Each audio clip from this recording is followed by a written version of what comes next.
Greetings and salutations. This is Mason Storm. On today's episode, we're going to look at making some pizza. We're going to make our dough from scratch and our toppings. So stay tuned for some exciting pizza action. For our pizza dough, we are going to need 2 teaspoons of salt, 1 teaspoon of sugar, 2 1/4 teaspoons of yeast. I have instant yeast. That's about 1 package worth. 2 1/2 tablespoons of oil, 1 1/4 cup of water, warm water, 3 cups of flour. Now this is instant yeast, so you don't really have to do this, but if you have standard yeast, you want to have nice warm water. You can put your fingers in it, it doesn't burn you, but it's definitely warm. I think it's like 110 degrees Fahrenheit or something like that. And you just want to let your yeast kind of bubble away, make sure it's still living. But I already know my yeast is good, so I'm going to move on to the next step. I, however, have had it happen where my yeast is bad and I've had to basically throw out an entire batch of batter because it wouldn't rise. Now we're going to get ourselves a nice big mixing bowl and we're going to begin adding in our ingredients. So we're going to add in our flour and our salt and sugar, as well as our oil and, of course, our water with the yeast.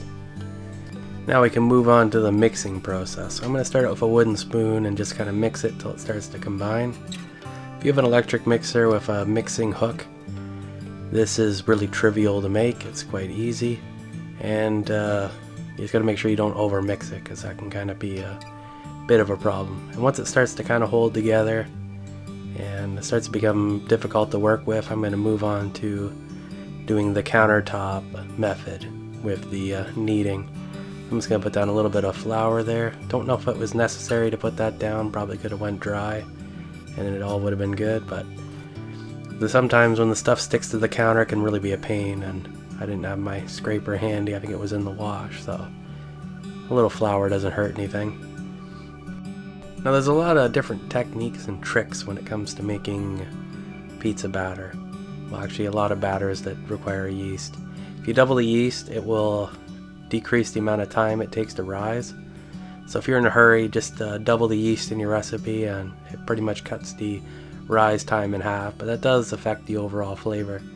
Some pizza batters, you kind of do a gentle mix and you leave it in the refrigerator overnight or for a couple nights, and it kind of does its own thing. It's like a no mix pizza dough, but we're going to be eating today, so that's not really an option. So now I'm going to put some oil in the bowl and going to put the dough inside the bowl with the oil, and just kind of make sure that the oil is nice and covered, that way it doesn't stick to anything. Perfect. And then we're going to cover this with a towel and put it inside the oven with the light bulb on.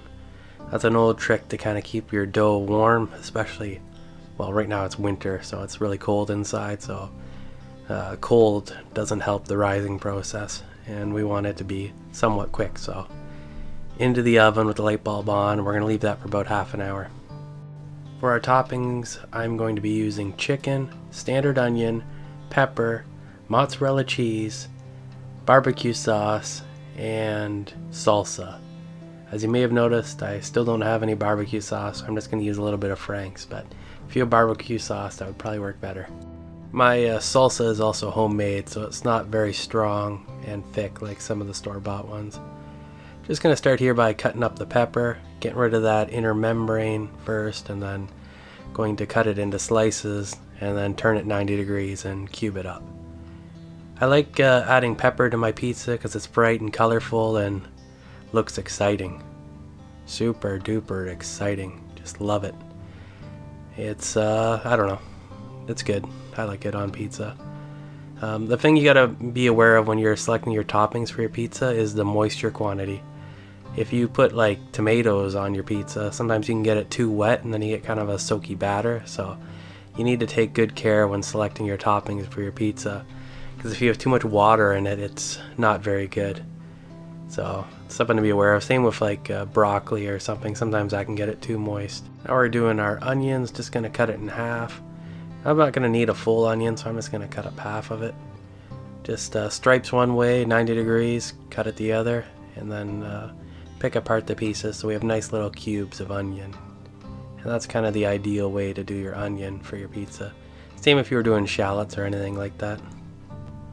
Now that I'm done cutting up the vegetables, it's time to work on the meat. So I just have a chicken breast here, cut it in thin slices, and then cut it the other way. Another 90-degree cut, and we're left with a bunch of small little cubes of chicken, which is exactly what we want for our barbecue chicken pizza. Now for our final ingredient, our cheese. Just gonna clean up my counter here. It's always good to clean up after you do anything with meat. And I got the box grater. I'm just gonna grate a whole pile of mozzarella cheese. And I didn't quite grate enough, but I had to grate more later on, but that's fine. I think mozzarella too, if you grate too much of it, you just put it in a bag and using your eggs the next day. I mean, lots of uses for this stuff. It's just fabulous. You can always use grated mozzarella for something. Okay, time to cook up our chicken. So we get a pan on the stove. We crank our heat up to pretty high. And then we'll simply dump our chicken into the pan. Perfect. So what we're going to do at this stage is we're going to fry up our chicken in a little bit of oil. And then we're going to add some spices to it. Now, if I had barbecue sauce, what I would do is I would cook it all up, take it out, put it in a bowl with some barbecue sauce and kind of mix it around. But because I don't have any, I'm just going to fry it up with a little Worcestershire sauce and some Frank's Red Hot. And that should impart a little bit of flavor into the meat. Now, you don't have to cook it to death. You don't need to overcook your chicken because we're going to bake it in the oven afterwards. So get it so it's done and it's cooked, but don't like cook it till it's like crispy or hard or anything. Just go a little bit easy. So now we're going to actually stretch out our dough. It's been about half an hour. Actually, it's been about an hour. I kind of got doing other things, but my dough's all risen. So I have one of these perforated pizza pans. And I think that's the best way to make pizza, is on one of those. And I have a pizza stone here. So what I'm going to do is I'm going to put the stone in the oven, get it all heated up, and then put the pan on top of the stone. If you don't have either of these, your best bet is to use just a standard sheet pan. And oil it up on the bottom, stretch it out till it goes to the edges, and then go from there. But we're going to be doing the perforated pizza pan. So there we go. Take the towel off. There's our dough. Looks all nice and pretty, nice and big, and it's perfect. I think I should be able to get 2 pizzas out of a dough this size. Okay, let's get started. So I got my perforated pizza pan thing, and I'm just going to sprinkle some flour on top of it.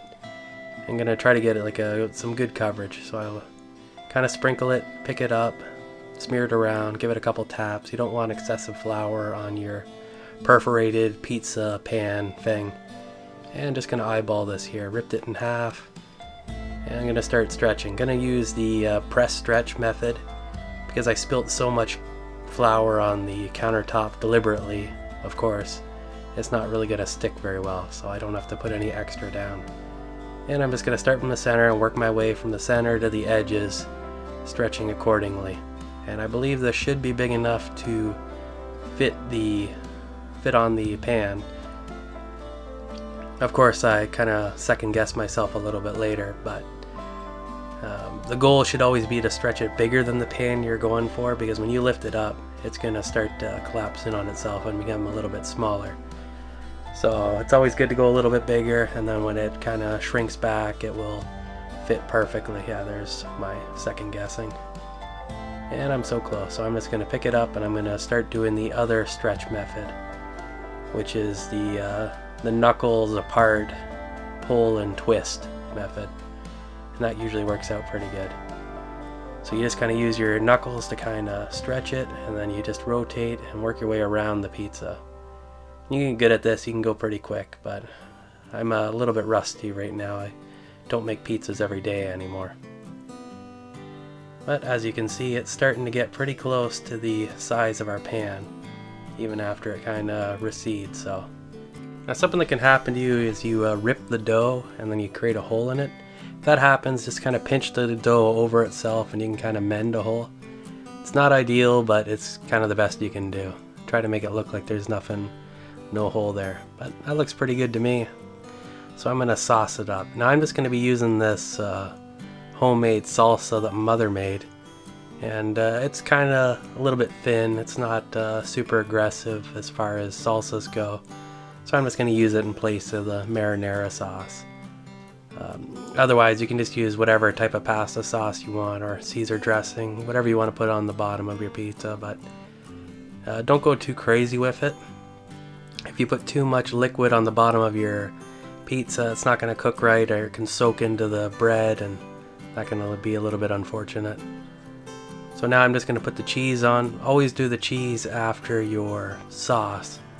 And something too about your cheese is you want to be at the edges.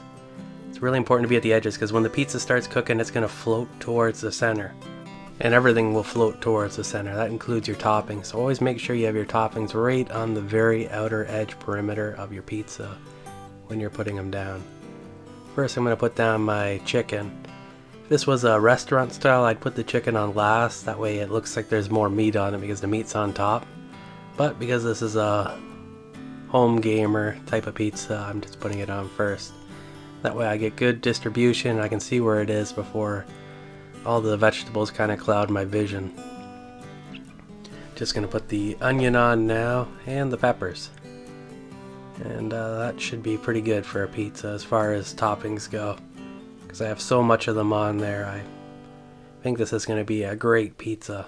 Well, I'm recording this after I ate it. It was really good. I thoroughly enjoyed this pizza. It was delicious. Oh, the toppings. Oh, they were so good. Alright, time to throw her in the oven. Now, as far as cooking your pizza in the oven, the higher temperature is kind of the better.